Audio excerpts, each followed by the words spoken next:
Okay, so this week, Still Wakes the Deep launched on Game Pass and indeed Steam and other stores. And we actually had an issue highlighted that the Game Pass version of the game did not ship with upscaler support. No DLSS, no FSR, no XESS, and yet the Steam version does have those options. And we've actually seen similar things before where Game Pass versions are missing features that are found elsewhere. And looking into this, it's all looking a bit odd and curious, but there does seem to be an explanation, right, Alex? Yeah, the explanation was posted by the developer Chinese Room elsewhere. The controversy is essentially you're buying a game on Game Pass or getting it in Game Pass as part of Game Pass, and it's lacking the rest of the features that the PC platform otherwise supports on other storefronts. And the explanation is, to quote, to add more information, we have some technical limitations due to the difference between how the Game Pass and Steam/Epic Store versions are built. Unfortunately, this means that other upscaling options aren't available in the Game Pass version. The PS5, Xbox Series X, S, and WinGDK, the Game Pass PC version, all have the same options, while we added extra upscaling options to the Steam and Epic Store versions.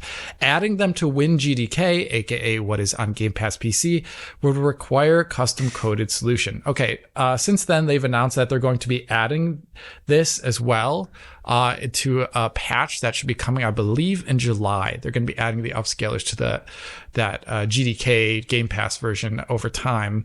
But I think it highlights, one, an issue with Game Pass is that day one or day zero experiences of Game Pass versions of games are often worse than what you get elsewhere. Rich mentioned that we saw it in the past before. I think we saw it with Metro Exodus. We saw it with No Man's Sky on Game Pass, missing things like DLSS. There's been a couple other titles too that are missing the things. Ascent, or Remnant 2, Remnant 2, Power World even. Yeah, that's another one. John used Game Pass for that, and there was no DLSS there. I remember that. Yep. And there's also been times where like the Game Pass version is not getting necessarily the rest of the game code that should be the day one launch version. That's happened also in the past too, so it has extra bugs that the other versions don't have. And I think this points out a very large problem that we're complaining about Microsoft this episode.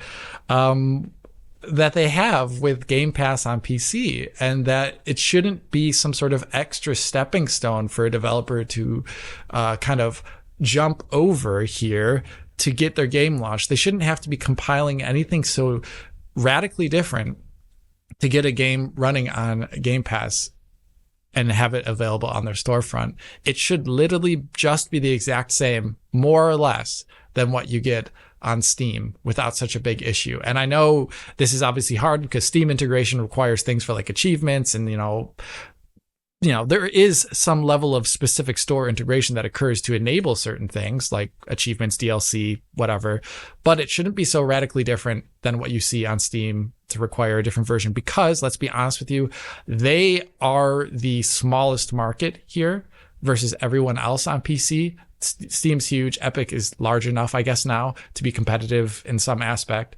And then they're the underdog here. And if they want developers to have good versions, they shouldn't be making it extra hard for them to get that out there. And the fact that this keeps happening over and over again shows that they need to change things up. That and other things as well, too. I didn't talk about it, but I recently covered Hellblade 2, Senua's Saga. Now, this is a Game Pass game, and they've advertised it, dashboard level stuff on Xbox Series X. Well, I could only play the game on PC via Steam. I have recordings of me trying to load the game using the Xbox store, the Xbox app and the Microsoft Store after downloading it. And I click the button to play the game after it's installed, after multiple restarts, and nothing happens. This is like unthinkable on Steam. Like seriously, I don't think I've ever seen that on Steam for like a normal game where I just click it and it just doesn't work if it's a new release. What you mean unless you're running on a Surface laptop? Unless I'm running on a Surface laptop. And there's a lot of reasons why that could be happening, but it all comes back to the fact that it's like some sort of service installed into Windows that requires a whole bunch of like connective tissue to work correctly. Like if you don't have things like, I don't know, BitLocker protection on, it won't launch. Or if you don't have Windows Defender set up a certain way, it won't launch a game. There's all this BS that's in the way that Steam doesn't deal with because it's just a normal EXE. And since it's an app installation, it has all these problems because Windows apps are terrible. So yeah, there's just a lot of issues there with Game Pass on PC still, even after the launch of the new Xbox app, that they just need to get around if they ever want to be taken seriously. And see, like one last rant here is that their UI interfaces are horrible. Where if you click a button, you should know immediately whether or not the button is being registered as a click. Almost none of their new Windows UI doesn't do that. You have like a kind of like a gray zone there of did the button click register? And this is really important to make sure that people know, because you can sometimes click download and then like it doesn't start downloading for like 15 seconds, but you don't know. And so you keep clicking it and like, this is bad. So well, Windows. To go back to your Hellblade point, Alex, I obviously ran that on the Frankenstein's console PC and it did work, both the Steam and the store version. So this is a classic point of works fine on my PC. However, remember all of my rage and fury trying to get Tomb Raider Definitive Edition to work on my PC. Right. Windows Store again. And basically Crystal Dynamics stealth dropped Tomb Raider Definitive Edition, which was previously console version only, Xbox, PlayStation. If you wanted to play on PC, you had the non-definitive version with old Lara, different Lara. Yeah. And so, the game came out and I thought, well, I'll give this a go. Definitive edition on PC, great. Except exactly the same thing that happened with you on Hellblade, Alex. You download it, you start the game. In this case, I actually got the old launcher, the Windows launcher that enables you to set the settings before you launch the game. Launch the game, nothing happens. It just quits. There's serious problems with Microsoft Game Pass and the launcher and all manner of stuff. Dude, it's just not. There's nothing worse than having a button animates and you click on it and you're not sure, like, is it doing something in the background? Is it just not working? Like, what's going on? You keep clicking and nothing happens. Mm-hmm. And there's no information to you to troubleshoot. It's extremely annoying. Absolutely. It just quits. There's nothing you can do about it. And I raised the issue with Crystal and they pointed me to a Game Pass page that says, here's what to do, which is, just nonsense. Nothing happens. It still doesn't work. Still haven't played Tomb Raider Definitive Edition on PC, which is a bit of a bummer. But, this all highlights that there's sort of real issues with Game Pass and the Windows Store specifically that just doesn't seem to happen on other stores. Need to get their act together, I think. Anything to add?